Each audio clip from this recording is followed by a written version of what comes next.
السلام عليكم ورحمة الله وبركاته. ازيكم حبايبي؟ عاملين ايه؟ يا رب تكونوا بخير. الطماطم دلوقتي في السوق رخيصة الحقيقة قبل ما تغلى. تمام. انا بعد ما كانت كيلو ونص ب10، دلوقتي بقوا الاتنين كيلو ب15. تمام.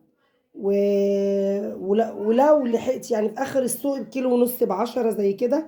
ودي كمان انا جايبة عشان فيها مستة طرية ورفيعة زي كده. انا خدتها ب5. تمام، يعني خدت ال5 كيلو دول ب25. الحقوا بقى قبل ما تغلى، والحقي ايه فرزيها. اعمليها صلصيها زي ما انا موريكم قبل كده. انا هعملها دلوقتي، هنضفها معاكم كده. هنضف اهو، عندي طبق اهو. طبعا انا غسلاها كويس. بصوا بقى، نشيل اللي هو العنق اللي فوق ده.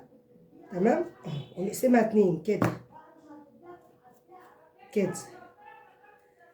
تمام. وبرجع بقى ايه بقسمها بقى ايه، تاخد بقى ايه حلتين على النار، 3. تمام، زي ما تاخد.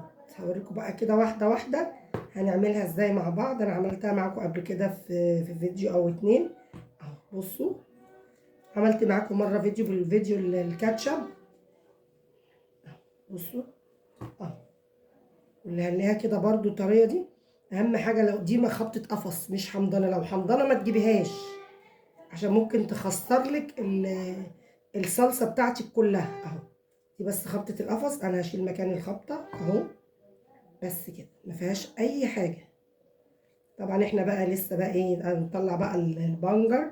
انا عملتها معاكم قبل كده. بحط لها انا بقى بنجر، هوريكم بنعمل ايه عشان خاطر يفضل لونها احمر وايه، وتعمل اكتر كميه صلصه عندي اهو.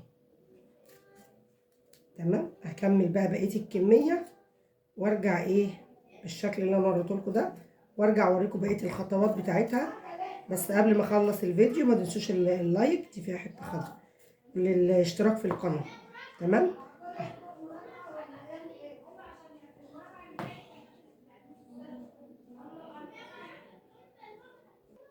بصوا كده يا جماعه، دي الكميه بتاعتي بعد ما اتنضفت. طبعا انا شلت منها فيه كان 5 6 كده جامدين قوي، شلتهم اخليهم مثلا للسلطه. وهخش بقى عندي غسله الحلل هي كده جاهزه، بس هنحطها على النار. هخش اجيب البنجر وهوريكم هنكمل هنعمل ايه دلوقتي. بصوا كده يا جماعه، عندي بصوا انا عندي القطه قسمتها على حلتين، حله كبيره وحله دي وسط اهي صغيره شويه. تمام. بصوا عندي هنا ده البنجر. فاكرين البنجر انا كنت مفرزاه معاكم؟ ده البنجر الاخراني، وده بنجر انا مفرزاه من سنه فاتت. هشيل بس التلج من عليه. بصوا يا جماعه، احنا فكينا البنجر اهو. بصوا هوسعه بقى كده على الحلتين. تمام اهو، ده البنجر اللي كان عندي من الاول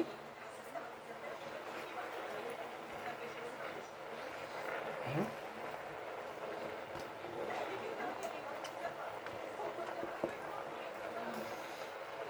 كفايه كده، كفايه كده الكميه دي كده كفايه. بصوا كده هجيب بقى معلقه، نجيب نوع مغرفه كده اهي زي كده مثلا اهو، حاجه زي كده. والنار انا مشغله النار اهي على الحلتين، ما بيتحطش ولا نقطه ميه. تمام، لحد لما ينزل ميته خالص. وبعد كده انا ايه يعني هتبصوا تلاقيها استوت، مفيش ربع ساعه تلت ساعه هتلاقيها استوت. بس اهم حاجه ما نعليش النار قوي عشان ما تتلسعش معانا، عشان كمان دي حلل صاج، وانتوا عارفين ان الحلل الصاج ايه بتلسع بسرعه. بصوا كده يا جماعه، دي خلاص كده عندي اهي الحله دي كده، انا هطفي عليها اهو. بصوا شايفين الجمال بتاعنا. طبعا البنجر بخليه تحت، انا عايزه البنجر اكتر، يعني الحاجه الوحيده اللي بتاخد سوا هو البنجر. دي بقى لسه شويه هقفل عليها. هجيب الهاند بلندر وهي سخنه كده. هنضربها بالهاند بلندر. بصوا كده يا جماعه، عندي هنضرب بقى عندي كده اهو.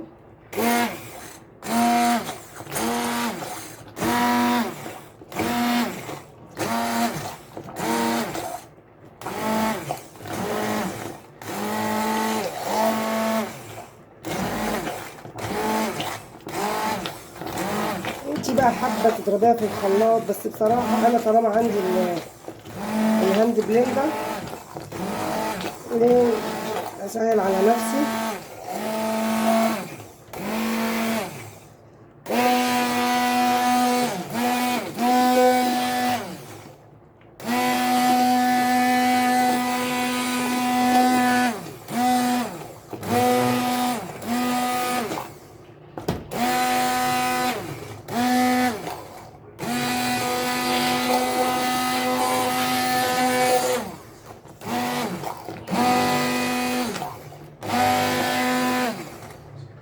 بصوا يا جماعه عندي، بصوا القوام بتاعنا. بصوا انا كده ضربت دي الحله الصغيره.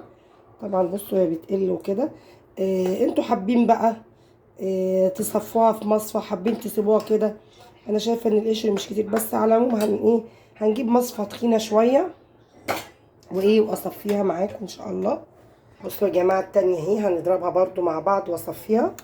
هنصفيها مع بعض هوريكم بقى دلوقتي. احنا هنا دلوقتي اهو دي ادي كده، ده طبق كده بلاستيك مغسول ومتنشف. بصوا كده هنجيب عندي ايه بقى، بس كده هنحاول ان احنا ايه، بسم الله.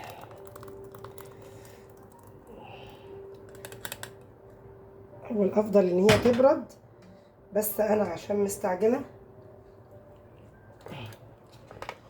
ولا حطينا لها ملح ولا اي حاجه، بس انا لسه هحط لها بعد لما اصفيها خالص. احط لها ملح وسنه سكر، عشان ايه الملح والسكر الاتنين دول زي مادة حافظة للطماطم بتاعتي اهو. طبعا انا عشان مستعجلة فانا بصفيها وهي سخنة. تمام. ليه بقى؟ مش طالما الجو بقى، هو الجو ساقع كده كده انا ممكن اسيبها للصبح، بس طالما انا الجو ساقعة تبرد بسرعة، فانا اعملها ليه، اخليها للصبح واعبيها على طول. تمام. اكمل بقى بقيه اللي احط كمان شويه.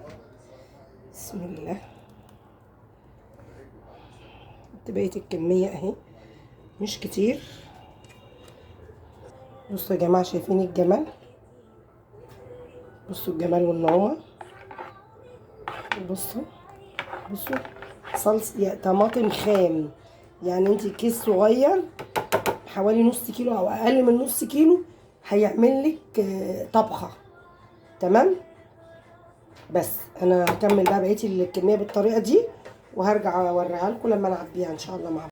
بصوا كده يا جماعه، بصوا بسم الله ما شاء الله. طبعا انا قبل ما تبرد حطيت معلقه سكر على معلقه ملح. تمام.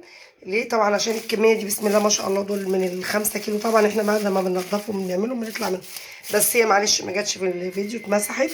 حطيت معلقه سكر ومعلقه ملح، وضربت بالهاند بلندر زي ما شفتوا في الاول وصفيت، وبعد كده حطيت معلقه السكر على الكميه كلها. تمام.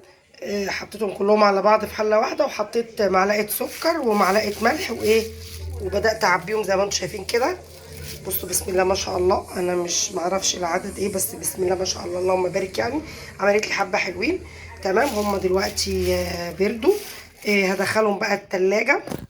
وانا عامله مثلا عامله الكيس ده على قد طبخه، ده كده طبخه. لو انا هعمل محشي انت حابه احمر قوي هتحطي كيسين، او ممكن نحط كيس وتحطي بقى معلقتين صلصه، معلقه بابريكا، مفيش مشكله. كده كده يعني المحشي ده ما بنعملوش كتير، يعني الواحد ما بيعملوش كتير، يعني ممكن تعمليه مره ولا مرتين في الشهر بالكتير قوي. فلو حطيتي كيسين حتى مفيش مشكله. وكمان طول ما هي رخيصه انا بخلي الصلصه دي عندي في الفريزر. تمام. تقعد بقى زي ما تقعد ان شاء الله، حتى لو هتقعد للصيف برضو، لان ساعات بتغلى في الصيف وما بتبقاش حلوه. تمام. فبطلع واستخدم منها يوم مش قادره انزل الطماطم غاليه، بطلع كيس منها على معلقه صلصه او معلقه بابريكا. الاكل بيبقى زي الفل. بصوا زي ما انتم شايفين كده حمرا دم ازاي. بصوا استغلوا بقى الفرصه وهي دلوقتي قبل ما تغلى. زي ما قلت لكم الكيلو ونص ب10 والاتنين ب15. ممكن تغلى، شكلها هتغلى، ما انا مش عارفه، انا قلت الحق نفسي. ممكن اجيب شويه تاني زي دول كمان واشيلهم، مش هيخسروا.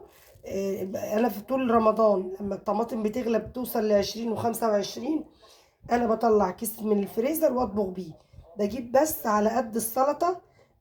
ممكن اجيب كيلو يقعد عندي اسبوع وزياده. انتوا عارفين في رمضان بنحب ان نعمل سلطه على طول.